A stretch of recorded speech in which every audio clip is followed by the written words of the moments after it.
YouTube के सभी साथियों को, विद्यार्थियों को प्यार भरा नमस्कार। प्यारे विद्यार्थियों, आज जिस विषय को लेकर आया हूँ वह बहुत ही महत्वपूर्ण विषय है। वो है अनुवाद किसे कहते हैं और अनुवाद के कितने प्रकार हैं। पहले बता दूं मैं कि अनुवाद आज के युग की मांग है।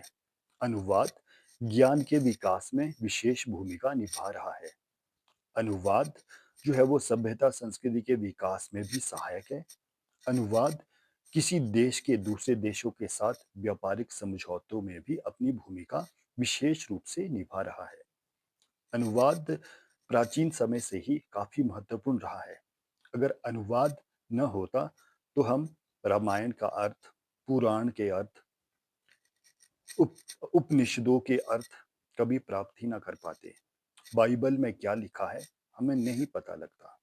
अनुवाद जो है वो हमारे हिंदू जितने भी धार्मिक ग्रंथ है, रामचरितमानस है, उसमें जो अथाह ज्ञान भरा हुआ है, उसके बारे में हमें जानकारी ही प्राप्त नहीं हो पाती। क्योंकि ये ऐसे ग्रंथ है जिनका विश्व की लगभग सभी भाषाओं में अनुवाद हुआ है। तभी विदेशी भी जो है वो भारतीय सभ्यता और संस्कृति को इतना महत्व देते हैं। अनुवाद प्राचीन समय से लेकर आज तक अपनी विशेष भूमिका निभा रहा है। अब आते अनुवाद किसे कहते हैं। तो साधारण से शब्दों में कहूं कि अनुवाद दो शब्दों के मेल से बना है, अनु और वाद। अनु का अर्थ है पीछे और वाद का अर्थ है बोलना, अर्थात पीछे बोलना। कहने का अभिप्राय यह है कि किसी एक भाषा में लिखी गई बात को दोबारा उसके पीछे दूसरी भाषा में परिवर्तित करके बोलना, उसे हम अनुवाद कहते हैं। अगर इसे और सरल किया जाए तो अनुवाद अंग्रेजी के ट्रांसलेशन से बना है। और ट्रांसलेशन भी दो शब्दों से ही बना है, जिसमें ट्रांस का अर्थ है पार और लेशन का अर्थ है ले जाना। अर्थात एक भाषा में लिखी गई बात को पार ले जाकर उसे दूसरी भाषा में परिवर्तित करना, उसे हम अनुवाद कहते हैं। अनुवाद जो है वो आज के युग की विशेष मांग है। आपको इतना तो समझ आ गया हो कि अनुवाद किसे कहते हैं, अर्थात एक भाषा में लिखी गई बात को, एक भाषा में लिखी गई रचना को दूसरी भाषा में परिवर्तित करना, लेकिन उस जो मूल पुस्तक है, मूल बात है, उसका जो मूल भाव है, उसमें कोई परिवर्तन नहीं होना चाहिए। अर्थात जो मूल पुस्तक में ज्ञान देना चाहता है पाठक, दर्श सॉरी जो लेखक है, मूल पुस्तक में ज्ञान देना चाहता है, वो ज्ञान जो है वो जो अनुदित बुक है उसमें वैसा ही रहना चाहिए। अर्थात उसके मूल भाव में छेड़खानी नहीं होनी चाहिए। वही सफल अनुवाद कहलाता है। अब बात है अनुवाद के कितने प्रकार है। तो अनुवाद के एक नहीं बल्कि अनेकों ही प्रकार है, जिसमें पहला अनुवाद है शाब्दिक अनुवाद या शब्दानुवाद जिसे बोलते हैं। अर्थात एक भाषा में लिखी गई बात को, एक भाषा में लिखी गई कविता को, एक भाषा में लिखी गई कहानी को, एक भाषा में लिखे गए अनुवाद को शाब्दिक रूप में दूसरी भाषा में अनुवाद करना। शाब्दिक अनुवाद उसे बोलते हैं, हर शब्द का शाब्दिक रूप में ही अनुवाद करना। जैसे मैं उदाहरण देता हूँ, एक अंग्रेजी का एक सेंटेंस है, वाक्य है मिसअंडरस्टैंडिंग। ठीक है, मिसअंडरस्टैंडिंग। अगर हमें इसका शाब्दिक अनुवाद करना हो तो मिस का मतलब है कुमारी, ठीक है, लड़की। अंडर का मतलब है नीचे, स्टैंडिंग का मतलब है खड़ी। अर्थात कुमारी नीचे खड़ी है। ये हुआ इसका शाब्दिक अनुवाद। इसी प्रकार एक और सेंटेंस वाक्य है जो है वार्म वेलकम। वार्म वेलकम, वो करते हैं ना कि वार्म वेलकम। तो उसका अगर हम शाब्दिक अनुवाद करेंगे तो उसका अर्थ निकलेगा गर्मा गर्म स्वागत। इसीलिए कई बार कहते भी है कि शाब्दिक अनुवाद जो है सफलता की दृष्टि से सही नहीं होता, और शाब्दिक अनुवाद करते समय कई बार अर्थ का अनर्थ भी हो जाता है। ठीक है, इसलिए शाब्दिक अनुवाद होता है अनुवाद का एक भेद, लेकिन इसे सफल अनुवाद की श्रेणी में नहीं माना गया है। क्योंकि शाब्दिक अनुवाद करते हुए कई बार शब्द अर्थ का अनर्थ हो जाता है, जैसे हमने दो वाक्यों में पढ़ा, जबकि उनका वास्तविक अर्थ कुछ और ही है। फिर आता दूसरा भावानुवाद। भावानुवाद होता है किसी एक भाषा में लिखी गई बात को, भाव को जब हम दूसरी भाषा में परिवर्तित करते हैं तो वह मूल भाव उसमें वैसे ही विद्यमान रहना चाहिए।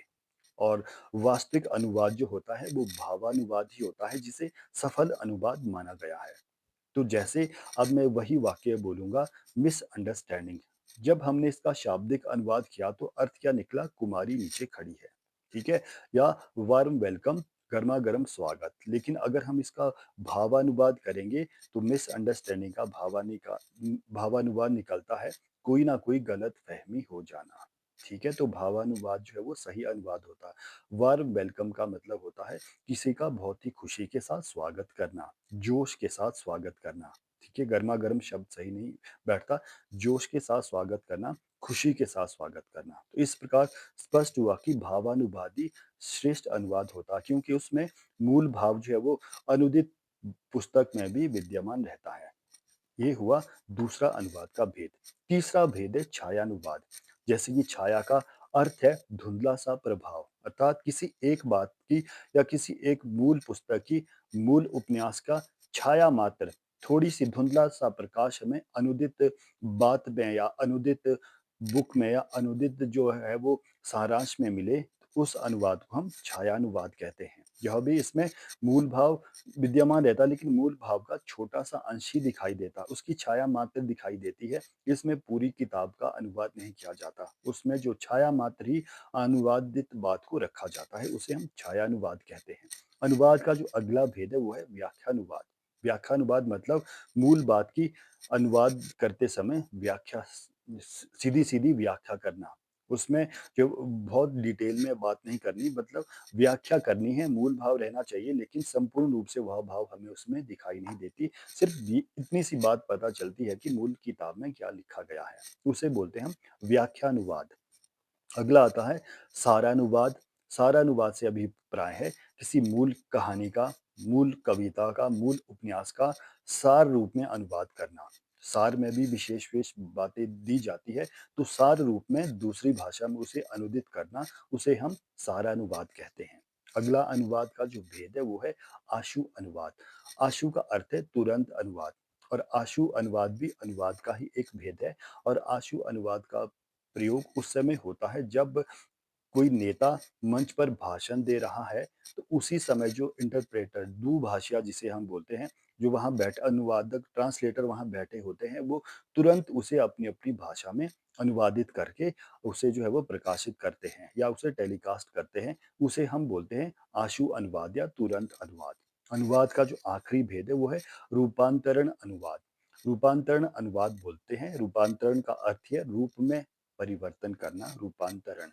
ठीक है? जैसे कविता जो है वो हिंदी में लिखी गई है, लेकिन उसे जो है वो उस कविता के मूल भाव को जो है वो कहानी के रूप में अनुदित करना या कोई उपन्यास लिखा गया है, उस उपन्यास को है वो कविता के रूप में दूसरी भाषा में अनुवादित करना। उसके रूप में भी परिवर्तन आ गया लेकिन मूल बात उसमें विद्यमान है। उसे बोलते हैं हम रूपांतरण अनुवाद। तो ये थे अनुवाद के भेद और अनुवाद किसे कहते हैं। मुझे उम्मीद है आपको अवश्य समझ आएगा। धन्यवाद।